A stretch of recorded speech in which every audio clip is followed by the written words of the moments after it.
इसीलिए लोग कामयाब हो रहे हैं। जहाँ मर्जी मंदिर बनाए, कुछ भी बनाए, हमें फर्क नहीं पड़ता। आप हमारा दीन भी हमें यही कहता है ये कि चीज है। जो कर रहा है उसको करने दो, आपने अपना हिसाब देना है। ठीक है, ये देखें ना, अब यूथ की सोच काफी हद तक बदल चुकी है। जो मेरी ऑब्जर्वेशन है, खासतौर पे जो एजुकेटेड लोग हैं वो इस चीज से आगे निकल चुके हैं कि यहाँ मंदिर है, यहाँ मस्जिद है, वो ये कहते हैं कि इंसानियत की बात करो। लेकिन पहले मंदिर ही था, जब बाबर की हुकूमत आई थी तो उन्होंने मंदिर को डिमोलिश करके वहाँ पर मस्जिद बनाई। ठीक है, अच्छा मुझे ये बताएं, अब एक किसी के कंट्री का इंटरनल मैटर हो, चाहे वो इंडिया हो चाहे दूसरा कोई कंट्री हो, वहाँ पे मंदिर बने, मस्जिद बने, उसके ऊपर स्टेटमेंट देने की बजाय, और फिर हैरत वाली बात यह है कि यही सऊदी अरेबिया, यही यूएई जो से हैं, ये जाके इंडिया में इन्वेस्टमेंट भी करते हैं। जी डेफिनेटली, देखिए इंडिया ने अपने आप को जितना इकोनॉमिकली स्ट्रॉन्ग किया है, वो डेफिनेटली लोग सारे लोग जाएंगे। अब वो हमें लोगों को फर्क नहीं पड़ता। उस मुल्क के लिए कुर्बानियाँ दी हैं। मैं अपनी बात करूँ तो जो हमारी फैमिली है वो इंडिया से माइग्रेट करके आए हैं, ठीक है। अब हम मुहाजिर हैं, हमने इस मुल्क को बनाया है, ठीक है। जो 100 कार लोग आजकल लिबरल उठ के बातें कर रहे होते हैं ना कि भाई ऐसे हो गया वैसे हो गया, बिल्कुल डेफिनेटली ये बिल्कुल एक यूजलेस सी बात है।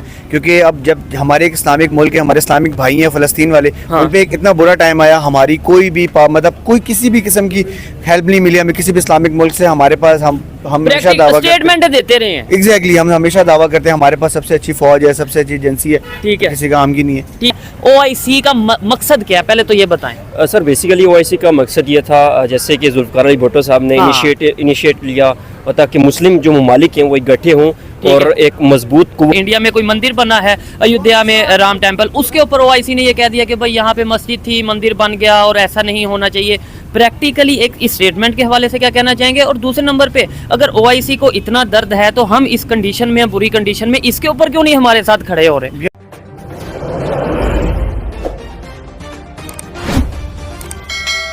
हेलो दोस्तों, आप देख रहे हैं हमारा और आपका YouTube channel entertainment news TV. जैसा कि राम मंदिर के उद्घाटन होने के बाद जहां पूरी दुनिया खुशी का इजहार करती हुई नजर आ रही है, और वहीं आज ओआईसी की तरफ से यह बयान आता है कि बाबरी मस्जिद को शहीद कर वहां राम मंदिर बनाना गलत है।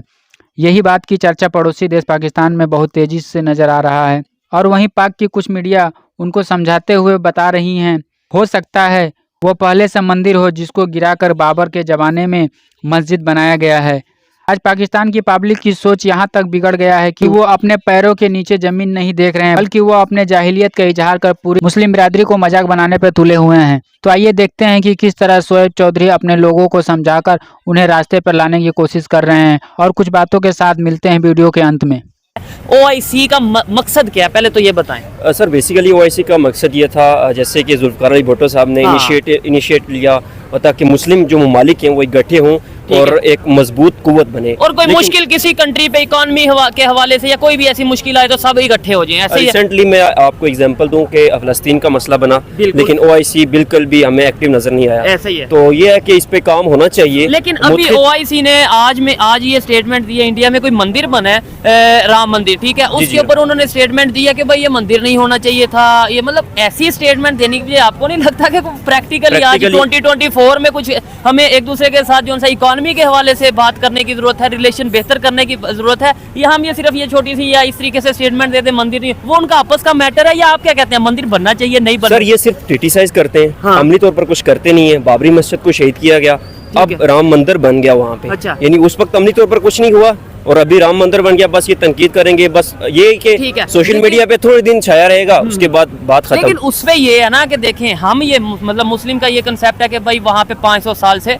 ये मस्जिद बाबरी मस्जिद थी, लेकिन हिंदुस्तान के जो लोग हैं, ये जो हिंदू लोग हैं, वो ये कहते हैं कई हजार साल से वहाँ पे राम मंदिर था, यानी कि जो उनके भगवान राम है उनकी वहाँ पे वो मौजूद थे। हमें भी हिस्ट्री के ऊपर से देखना चाहिए। लेट्स सपोज अगर हिस्ट्री में वाकई में वहाँ पे पहले मंदिर हो और बाबर जब आया उसके बाद मस्जिद बनाई गई हो, तो फिर तो ये इंडिया का राइट बनता है और हिंदुओं का राइट बनता है कि उनको जगह दी जाए। ठीक है, अब ये देखें, यहाँ से सोच का आइडिया होता है कि जब एक लॉजिकल बात की जाती है तो डेफिनेटली चाहे कोई मुस्लिम हो जो थोड़ी सी अकल रखता होगा वो यही कहेगा कि जिसका राइट है उसे दिया जाए।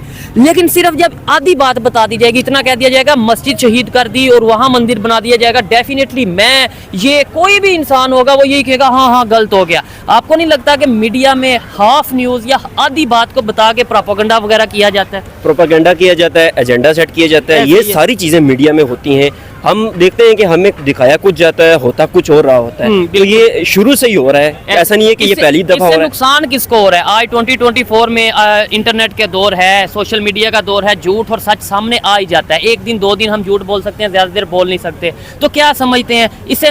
अगर कोई प्रोपेगेंडा करता है उसको नुकसान उसकी कंट्री को होता है या इंडिया वालों को या किसी दूसरे कंट्री को? अपने ही मुल्क को होगा, जाहिर सी बात है। अगर झूठ फैलाओगे तो ऐसा ही है कि आप पर अजाब नाज़िल होगा। ठीक है, ये तो नहीं है कि आप झूठ फैलाकर अपने आप को फायदा पहुंचा रहे हो, चाहे वो गैर मजहबी क्यों ना हो। लेकिन अगर झूठ फैलाओगे, हक की बात करोगे, तो फिर तो डेफिनेटली सच के साथ खड़ा होना चाहिए। सच के साथ खड़ा होना अभी चाहिए। 2 मिनट पहले इन्होंने बोला कि भाई देखें मस्जिद को शहीद किया गया, लेकिन जब मैंने सवाल किया कि भाई लेट्स सपोज अगर वहां पे पहले से ही मंदिर था तो फिर उसके ऊपर क्या कहना चाहेंगे? उन्होंने ओपनली, ये पाकिस्तान में खड़े हैं, मतलब पाकिस्तान के बहुत बड़े शहर में खड़े हैं और ओपनली पब्लिक में उन्होंने यही बोला कि हाँ भाई अगर मंदिर था तो मंदिर होना चाहिए। अब क्या इसके अंदर भी ये कह दिया जाएगा कि नहीं ये तो देखो हिंदुओं के बारे में बात कर दिया आपने, आप तो हक बात करनी चाहिए। ऐसा नहीं है कि हम डर कर या अवाम में इस तरह की बातें करने से अगर हमें कुछ खतरा है, तो ऐसी बात नहीं है। हक बात करने से सच के ऊपर खड़े होंगे, देखने वाले भी अप्रिशिएट करेंगे। हाँ, ऐसा ही है। हम इस सोच से कब आगे निकलेंगे? ये मंदिर मस्जिद हिंदू मुस्लिम इस सोच से आगे निकल के इंसानियत की बात कब करेंगे? बेसिकली शऊर का फुकदान है। हम पढ़ते नहीं है, लिखते नहीं है, कुछ ऐसी चीज़ों के बारे में इतना एनालाइज नहीं करते, तो वैसे ही जब बढ़ के मारेंगे तो डेफिनेटली फिर हमें कुछ पता ही नहीं होगा और झूठ ही फैलाएंगे। तहकीक के बगैर जब खबर आगे देंगे, साफत में तो पढ़ाया जाता है आप तहकीक करेंगे तो खबर आगे भेजेंगे। इस तरह की खबर भेजेंगे तो डेफिनेटली नुकसान होगा। वक्ती तौर पे शायद थोड़ा हो जाएगा, ओहो बहुत बड़ी खबर आ गई, लेकिन लॉन्ग टर्म देखा जाए नुकसान होगा।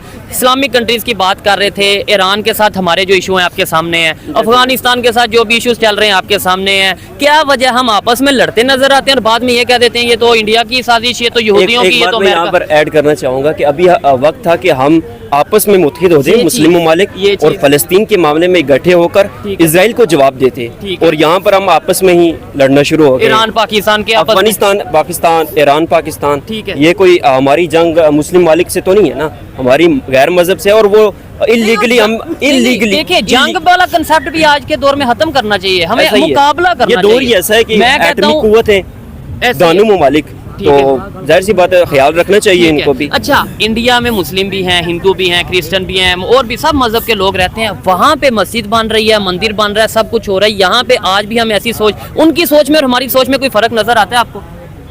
मुझे तो नहीं आता। एक जैसे ही लोग हैं आपके ख्याल से? जैसे कल्चर एक था, वैसे ये है कि बंटवारा हुआ 1947 को, तो वो अलग हो गए, हम अलग हो गए। अगर एक जैसी सोच है तो वो दुनिया की 5वीं बड़ी इकोनॉमी कैसे बन गई? ये सोचने की बात है वैसे। यही चीज मेन चीज आप आवाम से पूछें और वो आपको बताएंगे। डेफिनेटली यही चीज है कि भाई अगर एक जैसे लोग थे, नो डाउट एक जैसे लोग थे, लेकिन उन्होंने एजुकेशन पे शायद वर्क किया, उन्होंने टेक्नोलॉजी पे वर्क किया और हमने वर्क किया जज्बात के ऊपर, लोगों के मजहबी सेंटिमेंट के ऊपर वर्क किया, जिसकी वजह से आज यहाँ पे मौजूद है। तो दोस्तों आपने देखा किस प्रकार से शोएब चौधरी ने लोगों के अंदर से इंसानियत को जगा रहे हैं। और हम बता दें कि आप जब झूठ का सहारा लेकर लोगों को कब तक बेवकूफ़ बना सकते हैं। तो दोस्तों आपको क्या लगता है कि पाकिस्तान अपने यूथ की बात मानकर उनमें अमल कर सकता है? हमने सुना है कि पाकिस्तान ये कहता है कि हमारे पास सबसे अच्छी फौज है, यह दावा तो करता है, लेकिन क्या उसे किसी देश से सहयोग मिला हो? जो साथ आते भी हैं तो अपने मतलब से। आज की दौर में अगर आप अपनी अस्तित्व बनाते हैं तभी दूसरा देश तुम्हें मदद करने के लिए तैयार है। आज पाकिस्तान की न्यू जनरेशन ये जान चुकी है कि हमें भारत से सीखना और भारत के साथ अपनी व्यवहार को बरकरार कर लेते हैं तो आज से हम तरक्की की सीढ़ियां चढ़ना चालू कर देंगे। हालांकि पाकिस्तान की कुछ मीडिया चाहती है बदलाव, लेकिन दोस्तों वहां के कुछ कट्टरपंथी लोग हैं जो ऐसा नहीं चाहते हैं, तो वो लोग अपने कौम को गुमराह की तरफ ढकेलकर उन्हें बर्बाद करने पर तुले हुए हैं। वहां की लोगों की राय जानने के बाद ऐसा लगता है कि पाकिस्तान के जो पढ़े लिखे लोग हैं वो बदलाव चाहते हैं। तो दोस्तों आपको क्या लगता है कमेंट बॉक्स में लिखकर शेयर करें। आशा है यह वीडियो आपको अच्छी लगी हो। हमसे जुड़ने के लिए हमारे चैनल को सब्सक्राइब करें, वीडियो को लाइक करें। मिलते हैं दूसरे वीडियो में। धन्यवाद। जय हिंद।